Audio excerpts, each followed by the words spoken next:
Thank you সবাই।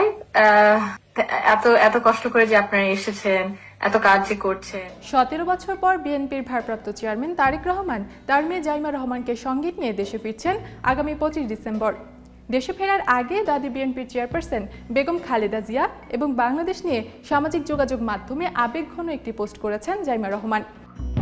তিনি লিখেন, দাদুকে নিয়ে আমার সবচেয়ে প্রিয় স্মৃতিগুলোর একটি হলো পরিবারকে আগলে রাখা একজন অভিভাবক হিসেবে তিনি কতটা মমতাময়ী ছিলেন। আমার বয়স তখন 11। আমাদের স্কুলের ফুটবল টিম একটা টুর্নামেন্ট জিতেছিল আর আমি একটি মেডেল পেয়েছিলাম। আম্মু আমাকে সরাসরি দাদুর অফিসে নিয়ে গিয়েছিলেন। আমি যেন নিজেই দাদুকে আমার বিজয়ের গল্পটা বলতে পারি, তাকে আমার বিজয়ের মেডেলটা দেখাতে পারি। আমি খুব উচ্ছ্বাসিত হয়ে গোলকিপার হিসেবে কি করেছি সেটা বলেছিলাম। আর স্পষ্ট টের পাচ্ছিলাম দাদু প্রচণ্ড মনোযোগ দিয়ে আমার কথা শুনছেন। তিনি এতটাই গর্বিত হয়েছিলেন যে পরে সে তার গল্পটা অন্যদের সবার কাছে বলতেন। আমি সবসময় জানতাম আমার দাদুর কাঁধে একটা দেশের দায়িত্ব। তবুও আমার স্মৃতিতে দাদু হলেন পরিবারকে আগলে রাখা একজন মমতাময়ী অভিভাবক। লাখো মানুষের কাছে তিনি ছিলেন দেশের প্রধানমন্ত্রী, কিন্তু আমার আর আমার কাজিনদের কাছে তিনি ছিলেন দাদু, আমাদের দাদু। তিনি সবসময় আমাদেরকে খেয়াল রাখতেন, আমাদের জন্য সময় বের করতেন। আর যেসব মুহূর্তে আমাদের কাছে গুরুত্বপূর্ণ ছিল সেগুলো আমাদের সাহস দিতেন, উজ্জীবিত করতেন। এই ছোট ছোট মুহূর্তগুলো থেকেই আমি নেতৃত্বের প্রধান শিক্ষাটা পাই। সেটি হলো নম্রতা, আন্তরিকতা আর মন দিয়ে শোনার মানসিকতা। বাংলাদেশের বাইরে কাটানো 17টা বছর আমার জীবন অনেকভাবে বদলে দিয়েছে, কিন্তু আমি কখনোই আমার শিকড় ভুলে যাইনি।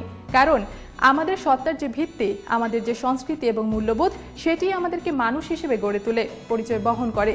প্রবাসে থাকা দ্বিতীয় এবং তৃতীয় প্রজন্মের অনেক বাংলাদেশির মতো আমিও নিজ দেশের বাইরে ভিন্ন দেশের অনেকগুলো বছর কাটিয়েছি। লন্ডনের দিনগুলো আমাকে বাস্তবতা শিখিয়েছে, একটি বৈশ্বিক দৃষ্টিভঙ্গি দিয়েছে। যদিও আমার হৃদয় এবং মন সবসময় বাংলাদেশেই ছিল। প্রাতিষ্ঠানিক শিক্ষা আমাকে শৃঙ্খল এবং বিষয়ভিত্তিক জ্ঞান শিখিয়েছে, তবে মানুষের সঙ্গে কাজ করা আমাকে শিখিয়েছে আরও অনেক বেশি। শিখিয়েছে দায়িত্বশীল হতে, বিপদগ্রস্তদের পাশে দাঁড়াতে। আইন পেশায় কাজ করার সময় কাজ থেকে দেখা মানুষের গল্প আর সেই গল্পগুলোর যৌক্তিক এবং আইনগত সমাধান খোঁজার দায়িত্ব আমাকে আলোড়িত করে। প্রত্যেক ক্লায়েন্ট, প্রতিটি মামলা, প্রতিটি মানুষের সমস্যা কারো না কারো জীবনের সঙ্গে গভীরভাবে জড়িত। যারা ন্যায় বিচার থেকে বঞ্চিত হয়েছেন, অবহেলার শিকার হয়েছেন, তাদের পাশে দাঁড়িয়ে সেই বিশ্বাস দিতে হয়েছে যে তাদের বিষয়টি দেখা হচ্ছে, শোনা হচ্ছে, সমাধানের চেষ্টা করা হচ্ছে। কারো জীবনের সবচেয়ে কঠিন দিনে তার পাশে দাঁড়ানোর অভিজ্ঞতা যে শিক্ষা দেয়, সেটা কোনো ক্লাস দিতে পারে না। এই প্রতিটা ধাপ আমাকে ভাবতে শিখিয়েছে মানুষ হিসেবে কেমন হতে চাই। আমি আমার দাদাকে কখনোই দেখিনি, কিন্তু তার সততা আর দেশপ্রেমের কথা সবসময় শুনেছি। দাদু আর আব্বু সেই আদর্শটাকেই বয়ে নিয়ে চলেছেন।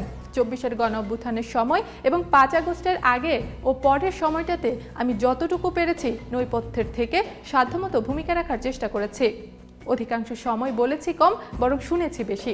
ছোট ছোট কাজের মাধ্যমে তাদের বোঝাটুকু হালকা করতে চেষ্টা করেছি। অনেকগুলো বছর পর দেশে ফিরছি। দেশে ফেরা মানে আবেগ আর অনুভূতির এক অনন্য সংমিশ্রণ। দেশে ফিরে ইনশাল্লাহ আমি দাদুর পাশে থাকতে চাই। এই সময়টাতে আব্বুকে সর্বাত্মক সহায়তা করতে চাই। একজন দায়িত্বশীল নাগরিক হিসেবে দেশের জন্য সর্বস্ব দিয়ে সর্বোচ্চ ভূমিকা রাখতে চাই। নিজের চোখে, নিজের অভিজ্ঞতায় প্রিয় বাংলাদেশকে নতুন করে জানতে চাই। মানুষের সঙ্গে সামনাসামনি কথা বলতে চাই। যেভাবে এগুলো দরকার, আমি চাই বাংলাদেশকে আবারও সেইভাবে সামনে এগিয়ে যাক, গর্জে উঠুক। Next level, well done, side by side, free.